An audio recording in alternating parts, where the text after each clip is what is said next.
Hey, welcome back. So last video I didn't really finish properly and I haven't really finished my prep at that point, but I did work on ahead off camera. So I just go through a couple of things. So this was my rough draft of my yearly goals, so I kind of had ideas of what I wanted to do. And then, as you can see here, I actually wrote down my goals really nicely and really pretty, colors. And then my daughter had like literally 7 seconds and somehow managed to do all of this in 7 seconds. So good on you, package, if you're watching this one day when you're older. That was you. So I decided my word for the year was going to be revive or revivir in Spanish. The reason is because I feel that life has been on pause for the last couple of years. I'm ready to revive my passions, my finance, my home, my health, my habits to ensure my family moves from strength to strength. Because I just feel like the last few years everything's been on pause. Like 2020 on pause, and before that was a bit on pause as well.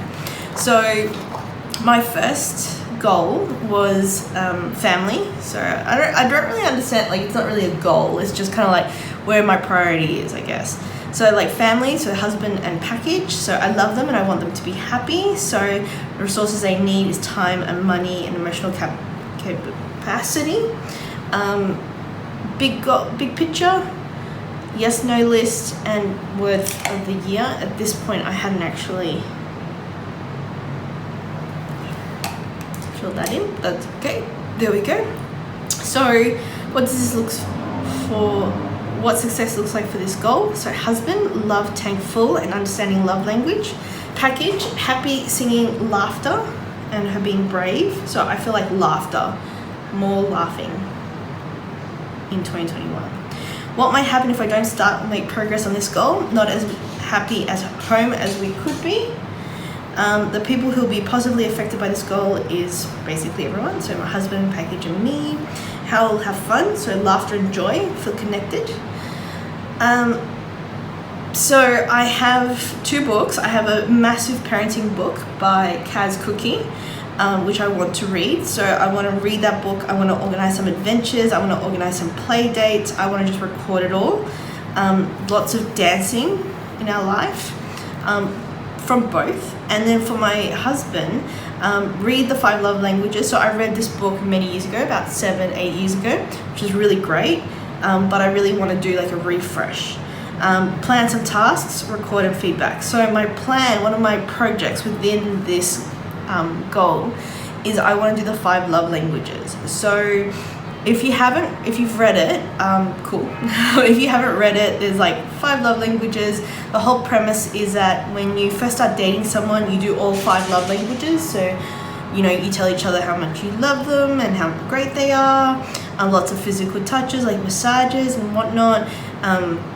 There's lots of, acts of service, quality time, gifts, all of that jazz.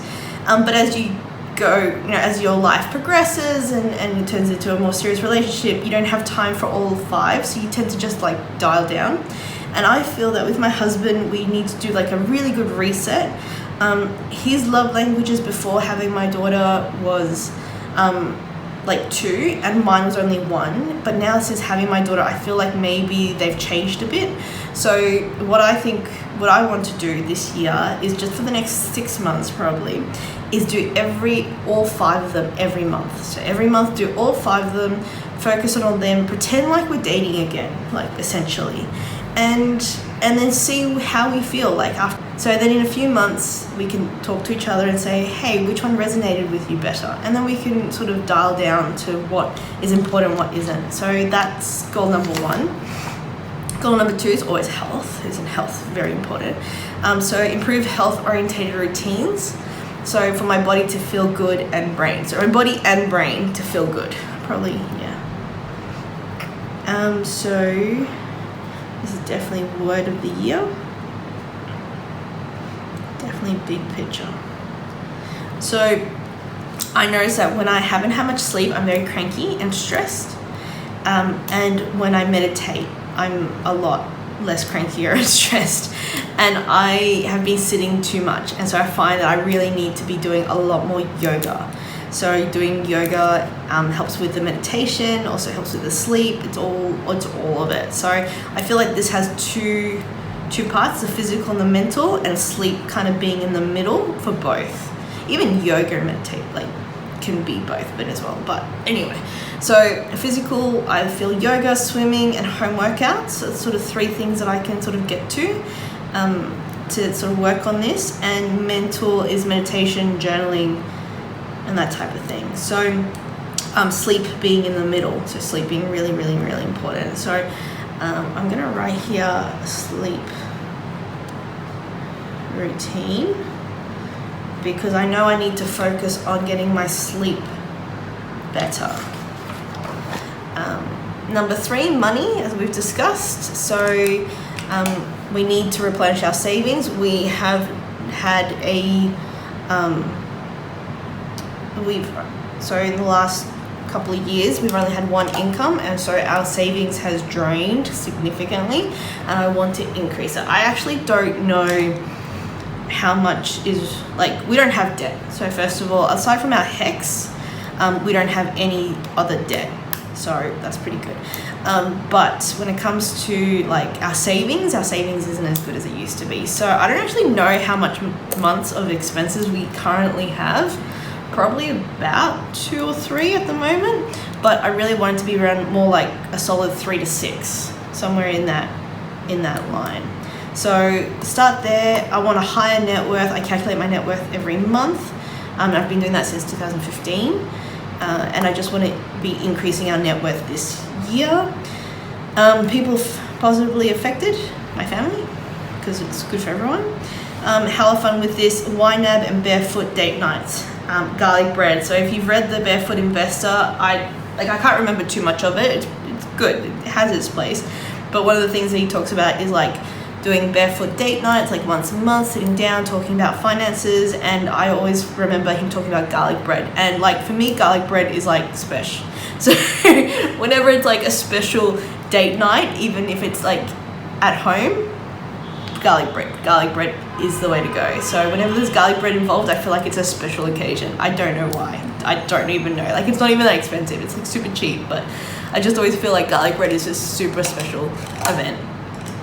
Anyway, so what do we have here? So on this side, I've got YNAB, so setting up a budget, reconciling and setting goals. Net worth, doing that monthly, and with the barefoot investor, I probably should write investor here.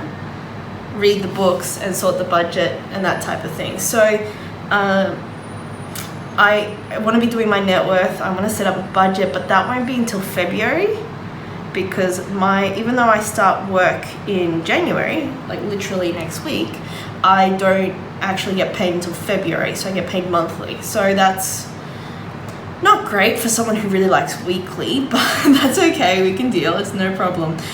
So I want to set the budget in February and start budgeting, start reconciling, all of that jazz, and going from there. Self-improvement.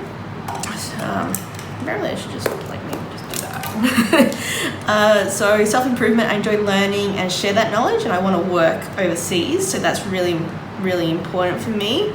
Now I want to read more, and I want to write Spanish without using Google. Those are my 2 mini goals within the big one here. So what will happen if I don't start or progress on this goal? So no improvement, and I won't be able to work overseas. Ideally, I want to be able to work overseas and read and write and speak and understand Spanish really well. But yeah, improvement bit by bit. The people who are positively affected by this goal, me, my family, for opportunities it will provide for us. So yeah, and enjoy reading books. I have enjoyed reading more Spanish books. So I don't have that many books. I used to have a lot of books, but then I realized that it was more about pride and ego. So once I realized that I'm a smart person and I don't need anybody else to people know that I'm smart without having to see all the books that I've read, right? So I don't need to keep the thousands of books that I've read in my lifetime. So I just keep the ones that give me joy. KonMari right here, #KonMari. But so I keep the books that I like and the ones that give me joy. And so I don't have that many, but at the same time I was looking at them last week, and I was thinking, do they still spark joy? So what I've decided to do is this year I'm going to read all of the books that I own. I do need a Goodreads account. I need to check my Goodreads account to see how I'm going with that. But I am going to read all the books that I own, and anything that I have not read by the end of the year, I'm throwing out. Or, giving away or whatever.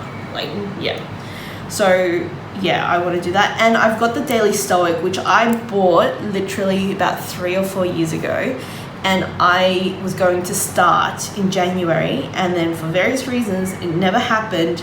And I've decided that this is the year. This is the year I read the Daily Stoic. So far, so good. So far, so good. And home. So have an enjoyable home. I'm not going to go life-giving home. My home has life, but I just want to enjoy my home. So I want to maximize enjoyment of our home and quit tidy. So I'll need time, money, physical space, literally, and help from others. This is really important because I need help from husband, because he is the one who lives here with me. I mean, my package lives here as well, but look, in all honesty, I'm not a hoarder. I don't really hoard things, with the exception of possibly notebooks. But even then, I don't hoard that many. And I don't have those tendencies. I'm quite happy to throw things away or give away or donate or not hold on to stuff. But my husband, on the other hand, it's another kettle of fish with him.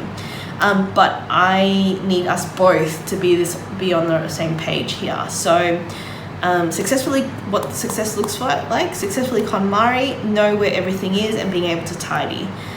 What might happen if I don't start? Hoarding. And package develops bad habits. I'd hate for her to develop bad habits when it comes to hoarding, or when it comes to not throwing away, or being surrounded by clutter, or not being good at tidying, or any of that type of thing. I just want her to have really good habits. If she doesn't, whatever, it is what it is, but I don't want it to be from me. I want to try set her up for success in life. I don't want to disadvantage her in any way. People who be positively affected, everyone. How will I have fun? Do it with husband who has many strengths. My husband is amazing. Even though he has his things about hoarding and whatnot, he's not that bad. He really isn't. And he's really, really good at so much stuff. He fixes things. He has really good spatial awareness. He knows where, he can put things together. He's really good at Tetris in real life, 3D Tetris, not 2D Tetris. I'm really good at 2D Tetris, the Game Boy Tetris. Showing my age right there.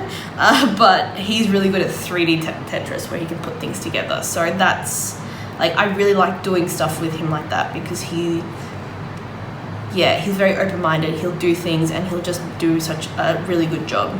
And he's my strengths are his weaknesses, and my weaknesses are his strengths. So we complement each other really well in that way. So mini goals is read the KonMari book. Maybe I should write this down.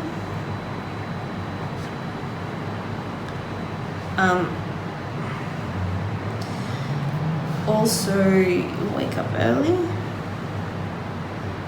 Bedtime routine. I think I wrote this one already, but whatever.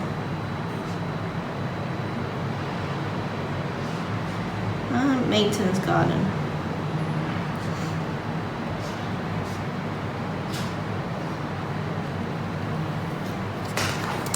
And last but not least, enjoy what I have. So I have a lot of good things and I should use them. That's what they want. So again, not really, maybe this is where the hoarding comes in. Okay, yeah, I'll go with it. This is maybe where my hoarding comes in. So I have a lot, we talked about the books, the notebooks, some stickers, my face masks, and tea. These are the things that I tend to have I'm very picky. So let's be here. I'm a very picky person.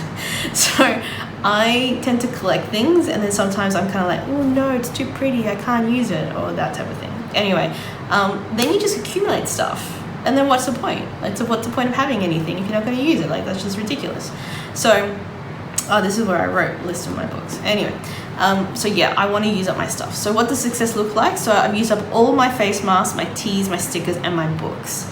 My plan is to have the teas that I have at the moment, which are all of these right now. I want to have none of them. I like maybe like I'll buy them, that's not a problem, but I want to have used all of these up. Same with the books, read them all, set up Goodreads. See, this is where there's a lot of overlap here. Face masks, so write a list. I have a lot of face masks and I want to be doing one weekly. I did one yesterday, it was very nice. And stickers, I don't have that many stickers, in all honesty, I don't. But there are some stickers that have been in my collection for the last literally 2-3 years, and that's a bit stupid. That's a bit ridiculous. I shouldn't have stickers that long. I really need to use them up. So plan is to drink tea weekly, face mask weekly, and write a list of my books, and go through my books. And those are the only 6 goals that I'm going with this year. Yeah, so I'm gonna end this here, but I will do the January setup very shortly. Right, thanks, bye.